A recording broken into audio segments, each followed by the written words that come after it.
मेरे अजीज़ हमवतनों, उम्मीद है आप सब खैरियत से होंगे। सबसे पहले तो इंडिया को शर्म आनी चाहिए कि उसने हमारे साथ क्रिकेट खेली। उन्होंने बोला था कि बॉयकॉट करेंगे, लेकिन उन्होंने बॉयकॉट नहीं किया हमारा, उन्होंने हमारे साथ क्रिकेट खेली है। ये लोग अपनी ज़बान के पक्के नहीं हैं।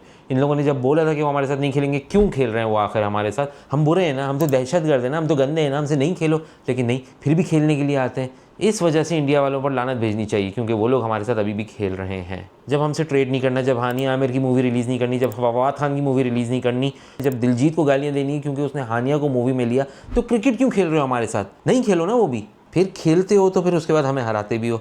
ये और आप लोगों की घटिया हरकत है। खैर, सीरियस बात पर आते हैं। एक बार फिर पाकिस्तान को इंडिया के हाथों ज़िल्लत आमेज़ शिकस्त का सामना करना पड़ा है। लेकिन ये ना कोई नई बात नहीं है, ये हम बचपन से देखते आ रहे हैं। देखो, हर कौम का, हर मुल्क का, हर नेशन का ना एक किसी स्पोर्ट से ना जज्बाती वाबस्तगी होती है।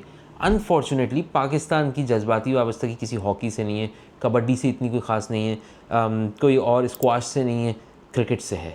इसीलिए इतनी ज़िल्लत के बाद भी, बचपन से यही देखते आने के बाद भी, हम बार बार लौट कर इसी खेल की तरफ आते हैं, बार बार इसी खेल को देखते हैं। आप ये समझो, हम हो गए मैसोकिस्ट। हम ख़ुद को तकलीफ़ देकर खुश होते हैं। ख़ुद को तबाह कर लिया और मलाल कोई नहीं। फिर हम ख़ुद को दिलासा देने के लिए ना चैम्पियंस ट्रॉफ़ी 2017 की हाईलाइट शेयर कर देते हैं। कभी वो आफरीदी के 2 छक्के दोबारा से रिमाइंड करा रहे होते हैं। फेस सेविंग करने के लिए हमारा खिलाड़ी ना बल्ले को यूँ उठाकर बंदूक का निशान बनाता है। हारिस रऊफ जो है वो जहाज़ गिरने के यूँ इशारे करता है। इन चीज़ों का प्रैक्टिकली कोई फ़ायदा नहीं है। ये निशान दिखाने का, ये इशारे करने का, इसका कोई फ़ायदा नहीं है। इसकी मुआशरे में कोई अहमियत नहीं है, क्योंकि जिस काम के लिए आप गए थे आप वो नहीं कर रहे। और जहाज़ गिरने का कंपैरिजन आप इस क्रिकेट मैच से कर रहे हो, इट्स वेरी वियर्ड, ठीक है ना। Like is compared with like.